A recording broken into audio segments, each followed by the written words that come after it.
അമ്മ ഭയങ്കര അമ്മ എങ്ങനെയൊന്നും അല്ല, അമ്മ ഭയങ്കര കുരുത്തക്കേടാ. അറിയാമായിട്ട്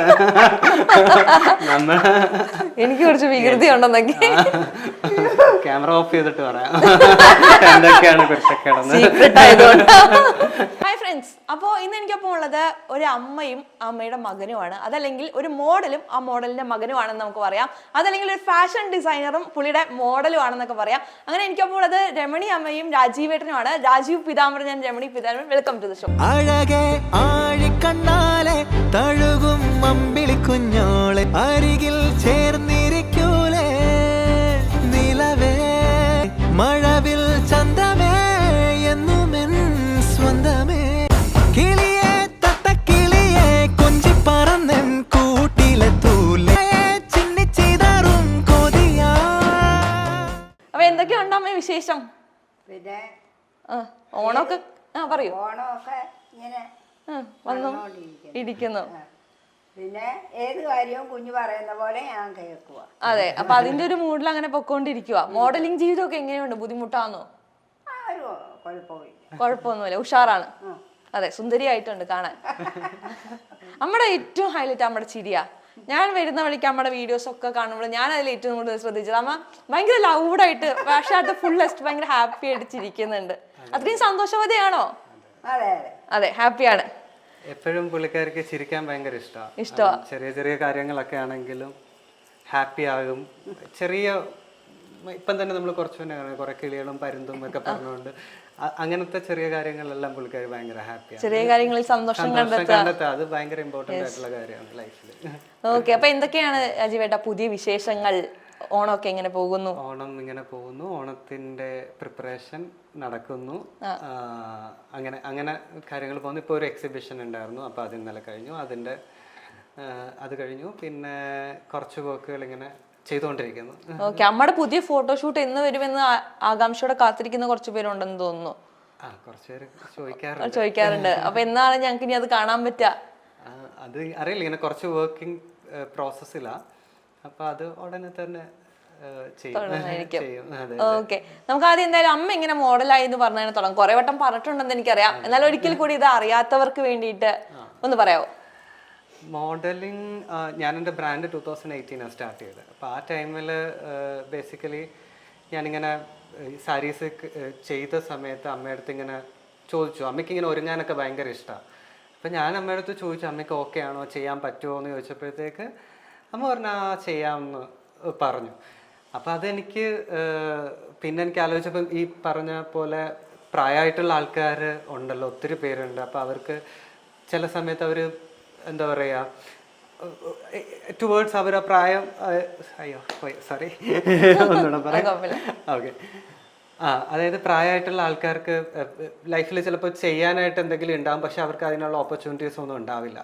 അപ്പോൾ എനിക്ക് എപ്പോഴും അമ്മ ഇങ്ങനെ ഭയങ്കരമായിട്ട് എക്സൈറ്റഡ് ആയിട്ട് ജോലി ചെയ്യുന്ന ഒരാളാണ്, വർക്ക് ചെയ്യുന്ന ഒരാളാണ്. അപ്പം എന്താ പറയുക, ഞാൻ ചോദിച്ചപ്പോഴത്തേക്ക് പുള്ളിക്കാർക്ക് ഭയങ്കര ഇൻട്രസ്റ്റ്, ഒരുങ്ങാൻ ഭയങ്കര ഇഷ്ടമാണ്, ഇൻട്രസ്റ്റിംഗ് ആയിട്ട് ശരി ചെയ്യാമെന്നൊക്കെ പറഞ്ഞു. അപ്പം ദെൻ അതങ്ങനെ സംഭവിച്ചു. പിന്നെ ഈ പറയുന്ന പോലെ നമ്മൾ എപ്പോഴും കാണുന്ന കുറേ കാര്യങ്ങളുണ്ട്. ഐ മീൻ ബ്യൂട്ടി കോൺസെപ്റ്റ് എന്ന് പറയും, ഇപ്പൊ കുറെ മാറി. അന്നത്തെ സമയത്ത് അങ്ങനെ കുറെ കൂടെ അതൊരു ബോഡി ഷേമിംഗ് എല്ലാ രീതിയിലും ആ ഒരു കാര്യങ്ങൾ അന്ന് കുറെ കൂടെ ഉണ്ടായിരുന്നു. അപ്പൊ എനിക്ക് അത് ബ്രേക്ക് ചെയ്യണമെന്നുള്ള ഒരു ആഗ്രഹം ഉണ്ടായിരുന്നു. പിന്നെ ആലോചിച്ചപ്പോഴത്തേക്ക് അങ്ങനെ അത് സംഭവിച്ചു. പിന്നെ അത് കുറെ പേര് കണ്ടപ്പോൾ തന്നെ ഒത്തിരി ഇഷ്ടമായി. എസ്പെഷ്യലി അമ്മയ്ക്ക് എല്ലാവരും കാണുമ്പം പുള്ളിക്കാരിയെ അപ്രീഷിയേറ്റ് ചെയ്യുന്നതൊക്കെ കാണുമ്പോൾ എനിക്ക് ഭയങ്കര സന്തോഷം. 66ാമത്തെ വയസ്സിലാണ് മോഡലാവുന്നത്. കുഞ്ഞു കുട്ടി അല്ലെ, ചെറിയ പ്രായത്തിൽ യങ്ങായിരിക്കുന്ന സമയത്ത് ആഗ്രഹം ഉണ്ടായിരുന്നോ? ഇല്ലായിരുന്നോ? ഇപ്പൊ വീട്ടിലാരും ഇല്ലാഞ്ഞ സമയത്ത് മോൻ ഇവിടെ കൊണ്ടുവന്നപ്പോഴത്തേക്ക് ഇങ്ങനെ പറഞ്ഞപ്പോ എല്ലാം ഞാൻ അതിനങ്ങ് സമ്മതിച്ചു. ഇഷ്ടം കൊണ്ട് സമ്മതിച്ചു കൊടുത്തേല്ലേ? ഇഷ്ടം കൊണ്ട് എല്ലാവർക്കും ഇഷ്ടമാണ്.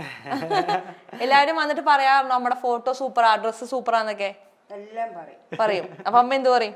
ഞാൻ പറയാം അത് എനിക്ക് ഇഷ്ടമുണ്ട്, അതുകൊണ്ട് ഞാൻ എല്ലാരോടും പറയുകയാണെന്ന് പറഞ്ഞു. ഈ മോൻ ചെയ്ത സാരി കൊടുത്ത് നിൽക്കുമ്പോ ഇങ്ങനെ അഭിമാനം തോന്നാറില്ലേ അമ്മ? എനിക്ക് നല്ല അഭിമാനമാണ്. എന്ത് ചോദ്യം നമ്മുടെ ഒരു കുട്ടിക്കാലൊക്കെ എങ്ങനെയായിരുന്നു അമ്മ? ചെറിയ സമയം ചെറിയ സമയത്തൊക്കെ ഞങ്ങൾ പാടത്തൊക്കെ പോയിക്കൊണ്ടിരിക്കുമായിരുന്നു. അങ്ങനെ പോയിക്കൊണ്ടിരുന്ന സമയത്ത് കുറേ പ്രായമായപ്പോൾ എൻ്റെ ഭർത്താവ് മരിച്ച്, എൻ്റെ 2 മക്കൾ മരിച്ച്. അങ്ങനെയൊക്കെ ആയപ്പോൾ എന്നെ എൻ്റെ കുഞ്ഞിഞ്ഞു കൊണ്ടുവന്നു അവിടെ കാക്കനാട് കൊണ്ടുവന്ന് ഇങ്ങനെ ഒക്കെ പറഞ്ഞു തന്നപ്പോൾ ഞാൻ അതുപോലെ കേട്ട് എല്ലാ കാരണങ്ങളും അവൻ പറയുന്ന പോലെ കേൾക്കും. അത് ഞാൻ പറഞ്ഞ് അമ്മ കേട്ടെങ്കിലും പക്ഷെ മോഡലിംഗ് എന്ന് പറയുന്നത് അമ്മയുടെ കഴിവ് തന്നെയാണ് കേട്ടോ. ഫുള്ളി ഞാൻ ആദ്യം ഇത് പറഞ്ഞ് അതിന്റെ ചെറിയ കാര്യങ്ങളൊക്കെ പറഞ്ഞു കഴിഞ്ഞിട്ട് ബേസിക്കലി അത് കഴിഞ്ഞിട്ട് അമ്മ ഭയങ്കരമായിട്ട് അതിൽ ഇൻവോൾവ് ആയിട്ട് ആ പ്രോസസ്സ് ചെയ്യുന്ന ഒരാളാണ്. അത് ഒരു ഷൂട്ട് ഉണ്ടെങ്കിൽ രാവിലെ 5 മണിക്ക് എണീറ്റ് ഭയങ്കര പങ്ക്ച്വലാണ്. 5 മണിക്ക് എണീറ്റ് എല്ലാം ഡ്രസ്സപ്പ് ചെയ്ത് ഈ ആറ്റിറ്റ്യൂഡും എല്ലാം അതൊന്നും ഞാൻ ആദ്യം മാത്രമേ പരീക്ഷയിൽ പറഞ്ഞത് മാത്രമേ ഉള്ളൂ. ബാക്കിയുള്ള എല്ലാം അമ്മയുടെ ടാലൻറ്റ് തന്നെയാണ്. അമ്മ തന്നെയാണ് ഇതെല്ലാം ആ പ്രോസസ്സ് എൻജോയ് ചെയ്യുന്നുണ്ട് പുള്ളിക്കാരി. അപ്പൊ ആ ടൈമിൽ വേറൊരു ക്യാരക്ടറായിട്ട് അമ്മ മാറുന്നുണ്ട്. അപ്പൊ നീ ഒരു ഫാഷൻ ഡിസൈനർ മോഡലോ അമ്മയും മോനൊക്കെ മാറോ? ചീത്തയൊക്കെ പറയാറുണ്ടോ പോസ്റ്റ് ചെയ്തോ ശരിയായില്ലെങ്കിൽ? പുള്ളിക്കാരി ചെയ്യാറുണ്ട്, അങ്ങനെ പറയേണ്ട ആവശ്യമൊന്നും ഇല്ല. അമ്മ ചീത്ത പറയാറുണ്ടോ? ഇല്ല, അങ്ങനൊന്നുമില്ല. ഞങ്ങളൊരു ബാലൻസിൽ ജീവിക്കുന്ന ആൾക്കാരാണ്. അതിന്റെ എന്തിനാ ചീത്ത പറയേണ്ട ആവശ്യമൊന്നുമില്ല.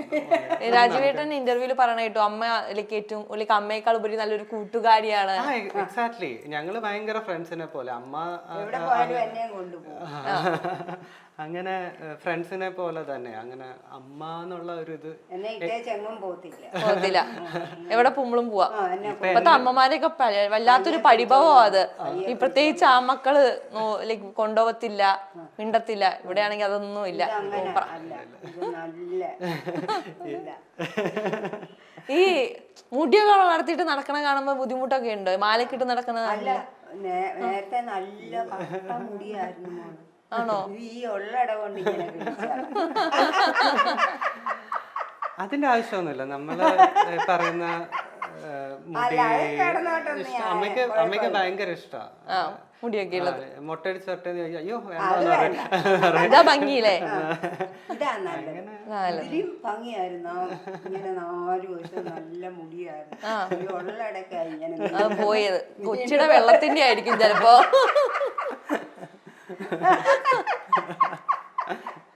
ഈ മാലയും ഇതൊക്കെ ചേട്ടൻ ചെയ്തത് തന്നെയാണോ? ഇത് ആക്ച്വലി ഒരു ക്രാഫ്റ്റ് ആൾക്കാര് രാജസ്ഥാനില് ആർട്ടിസൻസ് ചെയ്തതാണ്. അവരെ കൊണ്ട് ഞാൻ കുറച്ച് ചെയ്യിക്കാറുണ്ട്, വർക്ക്സ് ചെയ്യിക്കാറുണ്ട്. പിന്നെ അവരുടേതായിട്ടുള്ള പ്രോഡക്ട്സ് ഉണ്ട്. എങ്ങനെയാണ് രാജീവേട്ട ഒരു സസ്റ്റൈനബിൾ ബ്രാൻഡ് എന്നുള്ള ഒരു ഐഡിയ ഉള്ളിലേക്ക് വരുന്നത്? അത് വരാൻ കാരണം ഞാൻ പോസ്റ്റ് ഗ്രാജുവേഷൻ ചെയ്ത മുംബൈ നിഫ്റ്റിലായിരുന്നു. അപ്പോൾ എൻ്റെ ഒരു പേപ്പർ തന്നെ സസ്റ്റൈനബിൾ സിസ്റ്റംസ് എന്ന് പറഞ്ഞൊരു ഇതായിരുന്നു. പിന്നെ ഞാൻ എൻ്റെ ഫൈനൽ ഡെസിറ്റേഷൻ പ്രോജക്റ്റും ഞാൻ ക്രാഫ്റ്റ് റിലേറ്റഡ് സബ്ജക്റ്റാണ് ചെയ്തത്. അപ്പോൾ ആ ടൈമിൽ ഞങ്ങൾക്ക് ഇത് 2011 അപ്പോൾ ആ ടൈമിൽ സസ്റ്റൈനബിലിറ്റിയും സസ്റ്റൈനബിൾ ലിവിങ്ങും എല്ലാം തന്നെ പഠിക്കുന്നുണ്ടായിരുന്നു. അപ്പോൾ ഒബ്വിയസ്ലി നമ്മൾ അത് റിസർച്ച് ചെയ്യുമ്പോഴും അത് പഠിക്കുമ്പോഴും അപ്പം മുതലേ അതിനോടുള്ള ഇഷ്ടം ഉണ്ടായിരുന്നു. അങ്ങനെ അത് ഗ്രാജുവലി അങ്ങനെ വന്നതാണ്. കുറച്ചുകൂടി ഫ്യൂച്ചറിസ്റ്റിക് ആണ് സസ്റ്റൈനബിലിറ്റി എന്ന് പറയുന്നത്. ഇപ്പോഴാണ് ആൾക്കാർ കുറച്ചും കൂടി അതിലേക്ക് അട്രാക്റ്റഡ് ആയി വരുന്നതെന്ന് തോന്നിയിട്ടില്ലേ? അതെനിക്കറിയില്ല. ഇവിടുത്തെ ആൾക്കാർ ചിലപ്പോൾ ഇപ്പോഴായിരിക്കും അട്രാക്റ്റഡ് ആയിട്ട് വരുന്നത് ആയിരിക്കാം. പക്ഷെ അത് നേരത്തെ മുതലേ ഉണ്ട്. അത് നമ്മൾ ഈ പറയുന്ന സസ്റ്റൈനബിലിറ്റി എന്ന് പറഞ്ഞാൽ ഫാഷൻ മാത്രമല്ല, സസ്റ്റൈനബിൾ ലിവിങ്ങും ഉണ്ട്.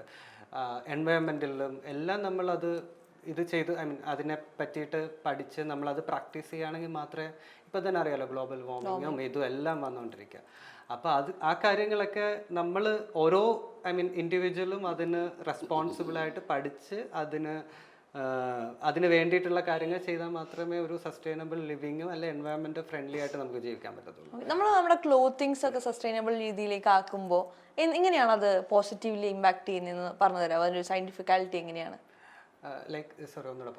നമ്മളിപ്പോ നമ്മുടെ ഡ്രസ്സുകളൊക്കെ സസ്റ്റൈനബിൾ ആക്കുക എന്നുള്ളതാണ് നമ്മുടെ ലക്ഷ്യം. അപ്പോൾ ആ സമയത്ത് ഏത് തരത്തിലാണ് അതൊരു നാച്ചുറലി പോസിറ്റീവായിട്ട് അല്ലെങ്കിൽ എത്രത്തോളം നെഗറ്റിവിറ്റിനെയാണ് അത് കുറയ്ക്കുന്നത് എന്നുള്ളത്? അത് ഒന്ന് മെയിൻലി ഞാൻ ഇന്ത്യൻ ക്രാഫ്റ്റും ഇന്ത്യൻ ടെക്സ്റ്റൈൽസും ആണ് റിസർച്ച് ചെയ്യുന്നത്. അപ്പൊ അതെന്ന് പറയുന്നത് ഇന്ത്യയിൽ ഇപ്പം കുറേ ക്രാഫ്റ്റുകളുണ്ട്. അത് തന്നെ എനിക്ക് ഇന്ത്യയെ ഇഷ്ടമായിട്ടുള്ള ഒരു കാര്യം എന്ന് പറഞ്ഞാൽ ഇതിന്റെ ഡിവേഴ്സിറ്റിയാണ്. ഓരോ സ്റ്റേറ്റിൽ പോയാലും ഓരോ ക്രാഫ്റ്റും ഓരോ ക്ലോത്തിങ്ങും എല്ലാം ഭയങ്കരമായിട്ട് റിച്ച് ആയിട്ടുള്ള ഒരു എന്താ പറയുക സ്ഥലമാണ് ഇന്ത്യ. അപ്പോൾ അതിനെ നമ്മൾ നിലനിർത്തിക്കൊണ്ട് അതിനെ നമ്മൾ ആൾക്കാരിലേക്ക് എത്തിക്കുക എന്നുള്ള ഒരു കാര്യമുണ്ട്. അത് ഓർഗാനിക് കോട്ടൺ ഉണ്ട്, അല്ലാതെ കോട്ടൺ പല ക്രാഫ്റ്റ് കാര്യങ്ങൾ ഒത്തിരി ഉണ്ട്. അപ്പോൾ ഈ ഓർഗാനിക് ഞാനിപ്പോൾ ചെയ്യാൻ പോകുന്ന കളക്ഷൻ ഓർഗാനിക് കോട്ടൺ, അത് കച്ചിൽ നിന്ന് ഉള്ള ഫാബ്രിക്, അത് കൾട്ടിവേറ്റ് ചെയ്യുന്നത് പെസ്റ്റിസൈഡ് ഒന്നും ഉപയോഗിക്കാത്ത കോട്ടൺ കൾട്ടിവേറ്റ് ചെയ്ത് അങ്ങനെ വീവ് ചെയ്യുന്ന ഫാബ്രിക്കാണ്. അപ്പോൾ അത് ഭയങ്കരമായിട്ട് എൻവയോൺമെന്റിന് ഒരു പ്രശ്നം ഇല്ലാത്ത രീതിയിൽ ആ പ്രോസസ്സ് ആദ്യം മുതലേ അവർ ചെയ്യുന്നതാണ്. എന്നിട്ടാണ് ഈ ഫൈനൽ പ്രോഡക്റ്റ് വരുന്നത്. അപ്പൊ അത് ഞാൻ ബേസിക്കലി ചെയ്യുന്നത് അത് കൂടുതലും ആൾക്കാരിലേക്ക് എത്തിക്കുക. അല്ലെങ്കിൽ നമുക്ക് എനിക്ക് തോന്നുന്നു ഇപ്പം നമ്മളുടെ ഈ ഒരു ക്ലൈമറ്റ് ചേഞ്ചിലും ഒക്കെ കുറെ കൂടെ നമുക്ക് കംഫർട്ടബിളും നമുക്ക് ഇടാൻ പറ്റുന്നതും ഒക്കെ കോട്ടണും ഒക്കെ ആണ്. പക്ഷേ കുറേ ക്രാഫ്റ്റ് ഇങ്ങനെ പൊക്കോണ്ടും ഇരിക്കുന്നുണ്ട്, ഇല്ലാണ്ടായിക്കൊണ്ടിരിക്കുന്നുണ്ട്. ആർട്ടിനെ സംബന്ധിച്ച് നല്ല സമയമാണോന്ന് ചോദിച്ചാൽ അതെ, എന്നാൽ കുറെയൊക്കെ ഇഗ്നോർ ചെയ്യപ്പെടുന്നുണ്ടോന്ന് ചോദിച്ചാൽ അതേ എന്ന് പറയുന്ന ഒരു സിറ്റുവേഷനിലല്ലേ നമ്മളിപ്പോ ജീവിക്കുന്നത്. ആർട്ടിനെ ലൈഫായി എടുക്കുന്നവരൊന്നും അതിനായിട്ട് മുന്നോട്ട് വരുന്നതായി കാണുന്നില്ല. അത് ഒതുങ്ങി പോകുന്ന പോലെ തോന്നിയിട്ടുണ്ട് എനിക്ക് ചില സമയത്ത്.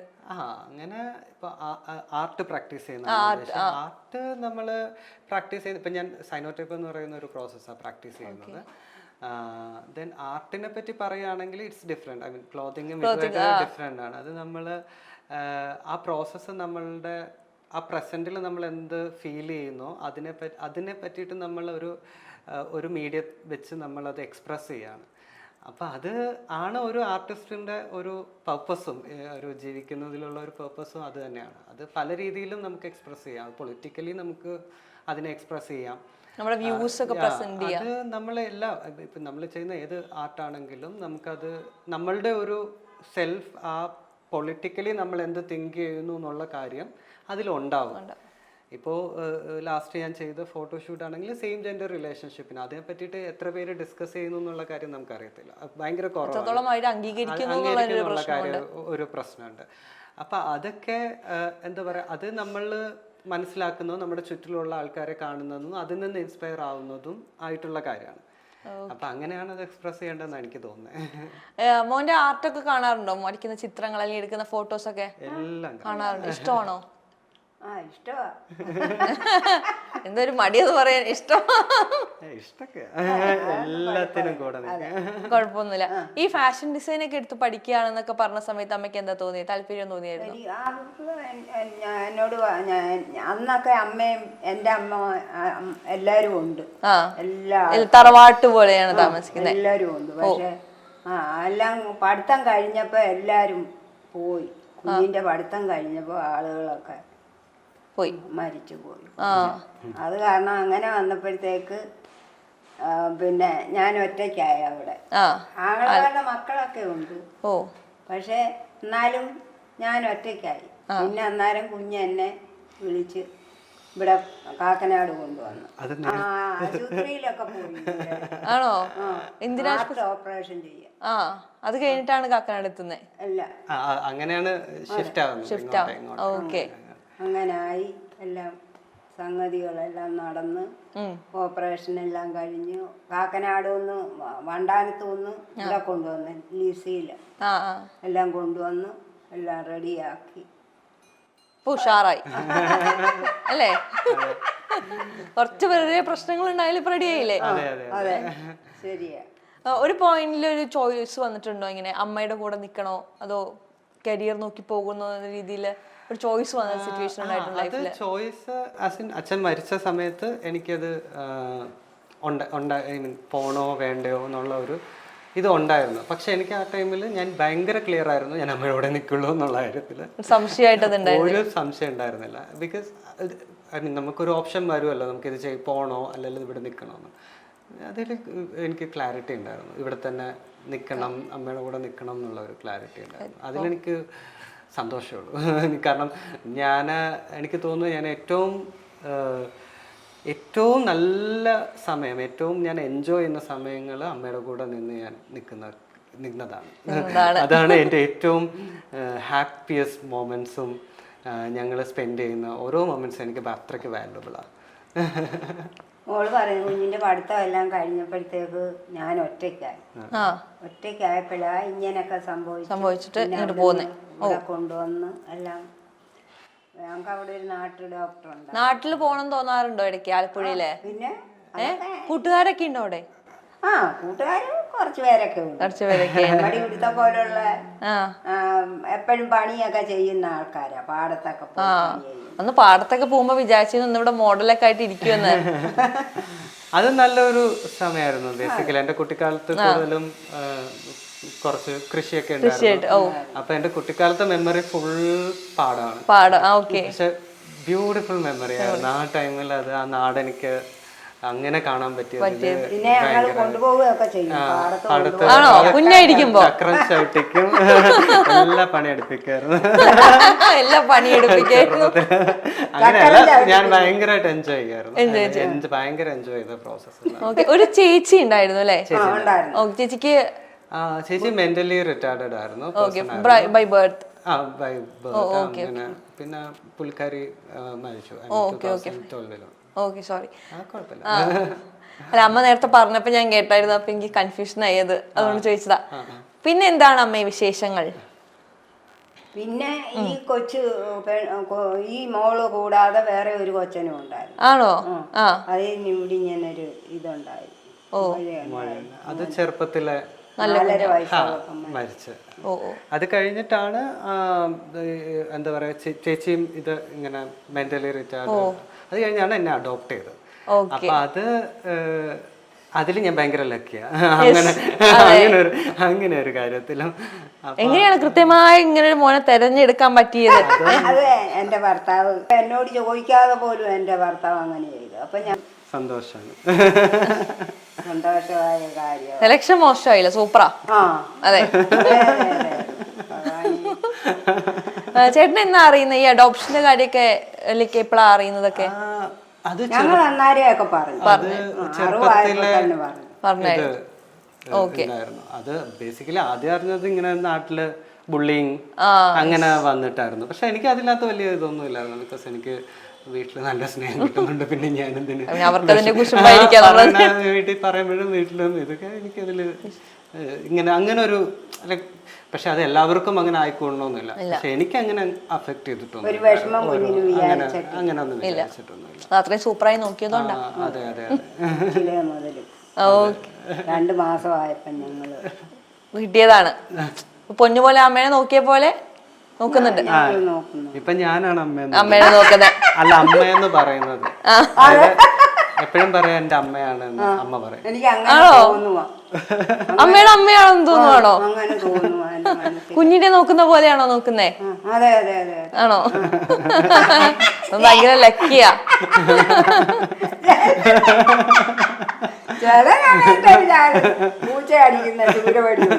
ആണോ? അതെന്താ?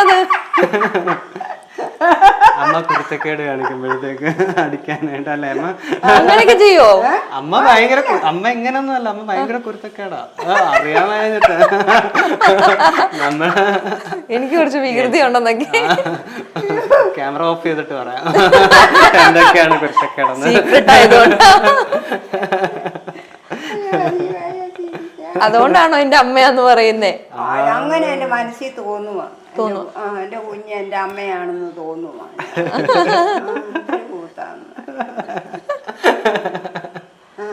രാത്രി കിടക്കുമ്പോ ഉറക്കം പിടിക്കുമ്പോ എന്റെ അമ്മയുണ്ടെന്ന് ഫീൽ ചെയ്യാനല്ലേ? ഭാഗ്യമല്ലേ?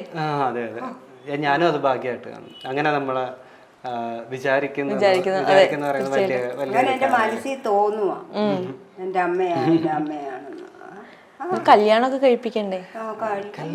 ഈ ചോദ്യമാണ്. ഈ ചോദ്യത്തിന് ഞാനുള്ള ഉത്തരം പറയാം. ഞാനിത് ചോദിക്കണ്ടെന്ന് എല്ലാ ചാനലുകാരും ചോദിക്കുന്നുണ്ട്. എല്ലാ ചാനലുകാരും ചോദിക്കും അതെന്തിനാ എല്ലായിടത്തും ഇങ്ങനെ നാട്ടുനടപ്പാണല്ലോ. ആ നാട്ടുനടപ്പിൽ നമ്മൾ എന്തിനാ ജീവിക്കുന്നത്? നമ്മളുടെ ഇഷ്ടമുള്ള കാര്യത്തിലല്ലേ അങ്ങനെയല്ല. നമ്മളിപ്പോ ഒരാളെ കുറിച്ച് നമ്മൾ ചോദിക്കുമ്പോൾ കല്യാണം കഴിക്കാതിരിക്കുക, അതൊക്കെ ഒരാളെ വ്യക്തിപരമായ താല്പര്യങ്ങൾ തീർച്ചയായിട്ടും. പക്ഷെ നമ്മളതൊരിക്കലും നമ്മളത് അവരുടെ പേഴ്സണൽ ഇതിലേക്ക് സ്പേസിലേക്ക് വന്നതിന് ശേഷം ചോദിക്കുന്നതുകൊണ്ട് കുഴപ്പമില്ല. കുഴപ്പമില്ല. അല്ലാതെ വരുമ്പോഴത്തേക്ക് നമുക്കത് എന്നോട് ചോദിക്കുന്നില്ല, എനിക്ക് വലിയ കുഴപ്പമൊന്നുമില്ല. പക്ഷേ ബാക്കിയുള്ളവർക്ക് പൊതുവെ വരുമ്പോഴത്തേക്ക് അത് നാട്ടു നടപ്പ് എന്നുള്ള രീതിയിലല്ലല്ലോ നമ്മള് ജീവിക്കേണ്ടത്. നമ്മളുടെ ചോയ്സ് ആണ്, നമ്മളുടെ ചോയ്സ് ആണ് നമുക്കത് കല്യാണം കഴിക്കണോ എന്നുള്ളത്, അല്ലെങ്കിൽ നമുക്ക് ഡേറ്റ് ചെയ്യണോ എന്നുള്ളത് എല്ലാം നമ്മളുടെ ചോയ്സ് ആണ്. അപ്പൊ അത് നമ്മൾ ഭയങ്കരമായിട്ട് എന്താ പറയാ, അത് അതിന് ഇമ്പോർട്ടൻസ് കൊടുക്കേണ്ട ഒരു കാര്യം തന്നെയാണ്. അതും വലിയ ഡിസിഷനുമാണ്. ഐ മീൻ മാരേജ് എന്ന് പറയുന്നത് നമ്മൾ ഇറ്റ്സ് നോട്ട് ഈസി അല്ലേ. ഒരാളെ കണ്ടെത്തി അയാളായിട്ട് അത് ജീവിക്കുക എന്ന് പറയുന്ന കാര്യം ആ കാര്യമാണെങ്കിലും പേരന്റിങ് എന്ന് പറയുന്നതും അത് അതിനേക്കാളും വലിയ ഡിസിഷനാണ്. ഐ മീൻ ആ പേരന്റിങ് എന്ന് പറയുന്ന ഒരു മെന്റൽ സ്പേസ് രണ്ടു പേർക്കും ഉണ്ടാവണം, എന്നിട്ട് വേണം ഇതൊക്കെ. അപ്പം അന്നേരം ഈ ചോദ്യം എനിക്ക് ചില സമയത്ത് അൺകംഫർട്ടബിൾ എനിക്കാവുന്നില്ല, പക്ഷെ വേറെ ചില ആൾക്കാർക്ക് ആവാം. അപ്പൊ അത് ശ്രദ്ധിക്കുന്നതായിരിക്കും. തീർച്ചയായും സജഷൻ എടുക്കുന്നതാണ്. ഉറപ്പായിട്ടും എടുക്കണം, ഉറപ്പായിട്ട്. ഓക്കെ, ആ ചോദ്യം ഞാൻ ക്യാൻസൽ ചെയ്തു. ഉത്തരം വേണ്ട എനിക്ക്. ചിലരോട് കടിച്ചു പിടിക്കും, പറയും, ചിലരോട് ചൂടാവുമെന്ന് ദേഷ്യപ്പെടും. ദേഷ്യപ്പെടുന്ന അങ്ങനെയല്ല, ഞാൻ പറയുന്നത് ചില നമ്മള് നാട്ടിലൊക്കെ നാട്ടിൻപുറത്ത് നമ്മള് അവർക്ക് അത് മാത്രമായിരിക്കുമല്ലോ അവർക്ക് കൂടുതലും. ഇവിടെ അങ്ങനത്തെ പ്രശ്നം അവിടെ നാട്ടിൻപുറത്ത് അത് മാത്രമായിരിക്കും അവർക്ക്. നമ്മളെന്ത് വർക്ക് ചെയ്യുന്നു, നമ്മൾ വർക്ക് ചെയ്യുന്നതിൽ എത്ര എഫേർട്ട് എടുക്കുന്നു, നമ്മളുടെ പ്രോസസ്സ് എന്താണ്, ഒരു ആർട്ട് ചെയ്യുന്നതിന്റെ പ്രോസസ്സ് എന്താണ്, ക്ലോതിങ് ചെയ്യുന്നതിന്റെ പ്രോസസ്സ്, അമ്മയെ നോക്കുന്നതിന്റെ പ്രോസസ്സ് എന്താ, ഇതൊന്നും അവർക്ക് അറിയേണ്ട ആവശ്യം ഉണ്ടാവില്ല. അവർക്ക് ഈ രണ്ട് ഇതാണ് ഈ പറയുന്ന നാട്ടിൻ നടപ്പിൽ അതാണ് അത്. എനിക്ക് തോന്നി നാട്ടുകാരെല്ലാവരും ഈ പറയുന്ന ഒരാളെ തൊട്ടടുത്ത് ഒരാൾ കാണുക, അല്ലെങ്കിൽ ഒരു ഡിഫറെൻ്റ് ആയിട്ട് ജീവിക്കുന്നു, അവരൊരു ചോയ്സിൽ ജീവിക്കുന്ന ആൾക്കാരുടെ അടുത്ത് അവരെ പറ്റി ചോദിക്കുക, അവരുടെ ഉള്ളിൽ എന്താണ്, അവരുടെ മെൻ്റൽ പ്രോസസ്സ് എന്താണ് എന്നൊക്കെ ചോദിക്കുന്നതിലൂടെയാണ് ഈ പറയുന്ന നാട്ടു നടപ്പ് മാറാൻ പറ്റത്തുള്ളൂ, ബ്രേക്ക് ചെയ്യാൻ നമുക്ക് സാധിക്കുന്നത്. അത് പറ്റത്തുള്ളൂ എന്നെനിക്ക് തോന്നുന്നു. ഓക്കെ, എങ്ങനെയുണ്ട് കൊച്ചിയിലെ ജീവിതം? എങ്ങനെയുണ്ട് അമ്മ? എല്ലാം പറയണ്ട, എല്ലാം പറയണ്ട, എന്തോ അതിലെന്തോ കൂടെ പോകുന്നില്ലേ? കൊച്ചി എറണാകുളം രാത്രിയൊക്കെ പുറത്തു കൊണ്ടുപോകാറുണ്ടോ? അമ്മ പുറത്തേ ഉള്ളൂ, അമ്മ ഫുൾ ടൈം പുറത്താ. കൂട്ടുകാരുണ്ടെങ്കിൽ എന്നെ വണ്ടിയെ കയറ്റി ഞങ്ങളെല്ലാരും കൂടെ പോവും. ചായ കുടിക്കാനൊക്കെ പോവും രാത്രി. ആമ്പിള്ളാരും എന്നെ കൈക്ക് പിടിച്ചോണ്ട് നടക്കും. അവരുടെ കുഞ്ഞുണ്ടെങ്കിലും എന്നെ കൈക്ക് രണ്ട് കൈയാലും പിടിച്ചു കൊണ്ടുപോകും. അമ്മയ്ക്ക് ഫുള്ള് പുറത്തിറങ്ങി നടക്കാനാണ് ഇഷ്ടം. ഐ മീൻ പുറത്ത് ഇങ്ങനെ ഇറങ്ങി നടക്കണം, കറങ്ങി നടക്കണം. ഞാൻ പക്ഷെ നേരെ തിരിച്ചാ, എനിക്ക് എപ്പോഴും വീട്ടിൽ ഇരിക്കണം, വർക്ക് ചെയ്യണം, എന്തെങ്കിലും പെയിന്റ് ചെയ്യണം. അപ്പൊ മിണ്ടാൻ പോലും അന്നേരം ഒക്കത്തില്ല. ആണോ? നല്ല നമ്മൾ ആ പ്രോസസ്സിലിരിക്കല്ലേ. അപ്പൊ അന്നേരം നമ്മള് ആ ടൈമിൽ എനിക്ക് കൂടുതലും അതിൽ ഇൻവോൾവ് ആയിട്ട് അത് ചെയ്യാനാണ് ഇഷ്ടം. സോറി. എങ്ങനെയാ ആർട്ട് നമ്മളിപ്പോ ഒരു ചിത്രം അങ്ങനെ പ്ലാൻ ചെയ്യുന്നത് എങ്ങനെയാണ്? അതിന് ലൈക് നേരത്തെ പറഞ്ഞതുപോലെ അതിന്റെ ഒരു പ്രോസസ് എങ്ങനെയാണ്?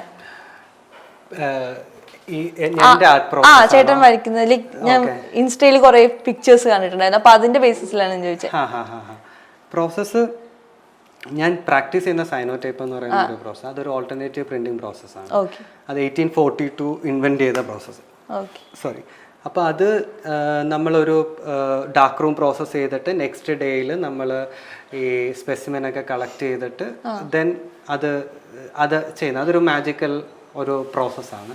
ആ ടൈമിൽ നമുക്ക് ഉണ്ടാവുന്ന കുറച്ച് മൊമെൻറ്റ്സ് ഉണ്ട്, ആ ടൈമിൽ നമ്മൾ ക്രിയേറ്റ് ചെയ്യുന്ന കുറേ മൊമെൻറ്റ്സ് ഉണ്ട്. അപ്പോൾ ആ പ്രോസസ്സ് അങ്ങനെയാണ് പോകുന്നത്. അല്ലാതെ ചില ആർട്ട് ഞാൻ മിക്സഡ് മീഡിയം വർക്ക് ചെയ്യുന്നുണ്ട്.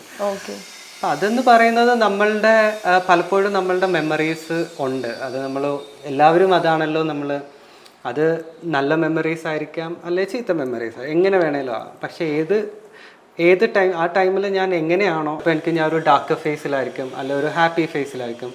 അപ്പോൾ ഏത് ഫേസിലാണെങ്കിലും എനിക്ക് ആ ടൈമിൽ ആ ഇമോഷൻ അങ്ങനെ ചെയ്യാനാണ് ഇഷ്ടം. അത് റിലീസ് ചെയ്ത് അത് ആർട്ടിലൂടെ എക്സ്പ്രസ് ചെയ്യാനാണ് ഇഷ്ടം. അപ്പോൾ അത് പലപ്പോഴും ചിലപ്പോൾ നമ്മളുടെ പാസ്റ്റ് എൻ്റെ കുട്ടിക്കാലത്തെ കുറേ കാര്യങ്ങളുണ്ട്. ആ ടൈമിലൊന്നും നമുക്ക് എല്ലാം ക്യാപ്ചർ ചെയ്യാനോ ഫോട്ടോ എടുക്കുക അങ്ങനത്തെ ഒന്നും ഉണ്ടായിരുന്നില്ലല്ലോ. അപ്പം ആ കണ്ട കളേഴ്സും ആ കണ്ട മെമ്മറീസും ഒക്കെ ഞാനിങ്ങനെ ആർട്ടിലൂടെ എക്സ്പ്രസ് ചെയ്യാൻ എനിക്ക് ഭയങ്കര ഇഷ്ടമാണ്. എൻ്റെ റൂട്ട്സ് മെയിൻലി എൻ്റെ റൂട്ട്സ്. നമ്മുടെ ഇമോഷൻ ഇപ്പോൾ ഒരു ആർട്ട് വഴി നമ്മൾ എക്സ്പ്രസ് ചെയ്യുമ്പോൾ ലൈക്ക് റിലാക്സ്ഡ് ആയി ഫീൽ ചെയ്യാറുണ്ടോ? ഉറപ്പായിട്ടും അത് ഭയങ്കര തെറാപ്യൂട്ടിക് പ്രോസസ്സ് തന്നെയാണ്. ഭയങ്കര അത് ചെയ്തില്ലേലാണ് പ്രശ്നം. അത് ചെയ്യണം. അത് ചെയ്തുകൊണ്ടിരിക്കുമ്പോൾ എനിക്ക് ഭയങ്കര ഇഷ്ടമാണ് ആ പ്രോസസ്സിൽ അങ്ങനെ പോകാനായിട്ട് ഭയങ്കര ഇഷ്ടമാണ്. ഓക്കെ, അപ്പോൾ പക്ഷേ ഇതാണ് ഫ്യൂച്ചർ എന്ന് എപ്പോഴാണ് ഡിസൈഡ് ചെയ്യുന്നത്? ഫ്യൂച്ചർ എന്ന് പറയുന്നത് എന്താ പറയുക, അത് നമുക്ക് ഭയങ്കര പ്രഡിക്റ്റബിൾ ആയിട്ടുള്ള കാര്യമല്ല. ആ ടൈമിൽ എനിക്ക് ഓക്കെ ഇത് പഠിക്കണം എന്ന് ഡിസൈനിങ് പഠിക്കണമെന്നാണ് തോന്നിയത്. അപ്പോൾ ആ ഡിസൈനിങ് പഠിക്കണമെന്ന് തോന്നിയത് +2 കഴിഞ്ഞപ്പോഴത്തേക്ക്. അപ്പോൾ പഠിത്തം കഴിഞ്ഞ് അങ്ങനെ അതിൽ എക്സ്പ്ലോർ ചെയ്യാം. പിന്നെ നമ്മൾ അതിൽ വർക്ക് ചെയ്തു, അതിൽ കുറേ എക്സ്പ്ലോർ ചെയ്യാൻ തുടങ്ങി, അതിൽ റിസർച്ച് ചെയ്യാൻ തുടങ്ങി. അതിനകത്ത് കുറേ റിസർച്ച്, അത് ക്രാഫ്റ്റ് ആണെങ്കിലും ഓർഗാനിക് ഡൈയിങ് ആണെങ്കിലും എല്ലാം നമ്മൾ റിസർച്ച് ചെയ്യുന്നുണ്ട്. പിന്നെ പറഞ്ഞ പോലെ പിന്നെ ആർട്ടിലേക്ക് ആർട്ട് എനിക്ക് ചെറുപ്പം മുതലേ ഇഷ്ടമാണ്. അപ്പോൾ അതിങ്ങനെ എക്സ്പ്ലോർ ചെയ്യാൻ തുടങ്ങിയപ്പോഴത്തേക്കാണ് അതിൻ്റെ എനിക്കെല്ലാം ഇങ്ങനെ ഭയങ്കര ക്യൂരിയസ്. ഓക്കെ അത് പഠിക്കണം, അതിനകത്ത് കൂടുതൽ എക്സ്പ്ലോർ ചെയ്യണം. ഇപ്പോൾ ഒരെണ്ണം ചെയ്ത് കഴിഞ്ഞ് നെക്സ്റ്റ് പിന്നെ ഓക്കെ അതിൽ കൂടുതൽ വേറെ എന്ത് ചെയ്യാൻ പറ്റും എന്നുള്ള ഒരു പ്രോസസ്സായിരിക്കും എൻ്റെ തലയിൽ ഉണ്ടാവുക. അങ്ങനെയാണ് ഞാൻ ആർട്ടിനകത്തേക്ക് ഇങ്ങനെ ഇൻവോൾവ് ആകാൻ തുടങ്ങിയത്. അത് ഭയങ്കര തെറാപ്യൂട്ടിക് പ്രോസസ്സാണ്. അങ്ങനെ അത് ഇഷ്ടപ്പെട്ടത്. ഓക്കെ, അപ്പോൾ എന്തൊക്കെയാണ് ഇനി ഫ്യൂച്ചർ പ്ലാൻസ്?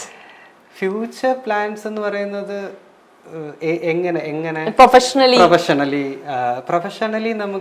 എനിക്ക് ഇപ്പം ഞാൻ ഒരു എക്സിബിഷൻസ് ഇപ്പം ചെയ്യുന്നുണ്ടായിരുന്നു. അത് മെയിൻലി ക്യൂറേറ്റ് ചെയ്യുമായിരുന്നു ഇന്നലെ കഴിഞ്ഞത്. അത് ആഷിമ ബാൻ എന്ന് പറയുന്ന ഒരു സ്റ്റുഡിയോയിലാണ്, പനമ്പള്ളിയിലാണ് നടന്നത്. അപ്പം ഞങ്ങളത് എല്ലാ മാസവും ഞങ്ങളത് ചെയ്യാൻ പ്ലാൻ ഉണ്ട്. അത് കൂടുതലും അപ്സൈക്ലിംഗ് റീസൈക്ലിംഗ് ചെയ്യുന്ന ബ്രാൻഡുകൾ, സസ്റ്റൈനബിൾ ലിവിങ് പ്രാക്ടീസ് ചെയ്യുന്ന ബ്രാൻഡുകളും ആർട്ടിസ്റ്റുകളെ വെച്ചിട്ടുള്ള ഇതാണ് ക്ലോത്തിങ്ങിൻ്റെ ഇങ്ങനെ പോകുന്നത്. അപ്പോൾ ക്ലോത്തിങ്ങിൻ്റെ പിന്നെ ഞാൻ നാച്ചുറൽ ഡൈയിങ്ങും എക്കോ പ്രിൻറ്റിങ് അങ്ങനെ കുറേ ചെയ്യുന്നുണ്ട്, ഇപ്പോൾ പ്രാക്ടീസ് ചെയ്യുന്നുണ്ട്. അത് പതുക്കെ ഇങ്ങനെ ഇറക്കണം. അത് ഓർഗാനിക് കോട്ടൺ വെച്ചിട്ടാണ് ചെയ്യുന്നത്. പിന്നെ ആർട്ടിൽ ഈ പറഞ്ഞ പോലെ ഈ സൈനോടൈപ്പ് പ്രാക്ടീസ് ചെയ്യുന്നുണ്ട്, ആന്തോടൈപ്പ് പ്രാക്ടീസ് ചെയ്യുന്നുണ്ട്. അപ്പം അതിൻ്റെ കുറച്ച് ഡെഡ് ലൈൻസ് ഈ മാസം ഉണ്ട്, അത് തീർക്കണം. നെക്സ്റ്റ് മന്തും ഇതേപോലെ കുറേ ആർട്ടിൻ്റെ കുറേ ഫിനിഷ് ചെയ്യാനുണ്ട്, അതും തീർക്കാനാണ് എക്സിബിഷന് വേണ്ടിയിട്ടുള്ളത്. അപ്പോൾ അത് നെക്സ്റ്റ് മന്ത് ഒരു സ്വീഡനിലും ഇറ്റലിയിലും ഒരു എക്സിബിഷൻ ഉണ്ട്. അപ്പോൾ അതിന് വേണ്ടിയിട്ട് പ്രിപ്പയർ ആയിക്കൊണ്ടിരിക്കുക. അതെ, അതിനുവേണ്ടി പ്രിപ്പയർ ആയിക്കൊണ്ട് ചിന്തിച്ചുകൊണ്ടിരിക്കുക. അമ്മയുടെ ഒരു ഭാവി പരിപാടി എന്താ? എന്റെ എന്ത് പറയുന്ന അതുപോലെ നമ്മള് ഈ ഇപ്പോഴത്തെ കാലത്ത് കുറേ മോഡൽസ് ഉണ്ട്, അവരോടൊക്കെ എന്തെങ്കിലും പറയാനുണ്ടോ? മോഡലിംഗ് ചെയ്യുന്ന കുട്ടികളോട് അമ്മയ്ക്ക് എന്താ പറയാനുള്ളതെന്ന്? അല്ല, അവര് അങ്ങനെ പോകുന്നില്ലല്ലോ. കുട്ടികൾ അങ്ങനെ മോഡലായിട്ട് മാറുന്ന കുട്ടികളോട് എന്താ പറയാനുള്ളത്? അതിപ്പോ ഞാൻ എന്താ പറയാ, ഒരു സീനിയർ മോഡൽ നമുക്ക് പറയാം, നല്ലോണം ചെയ്യട്ടല്ലേ. അതെ, നല്ലപോലെ ചെയ്യട്ടെ, പഠിച്ചു വന്നിട്ട്. ഓക്കെ, വേഗം അടുത്ത ഫോട്ടോഷൂട്ടൊക്കെ ആയിട്ട് വരട്ടെ, ഞങ്ങൾ വെയിറ്റ് ചെയ്യാം. ശരി ശരി അമ്മ, താങ്ക് യു സോ മച്ച്.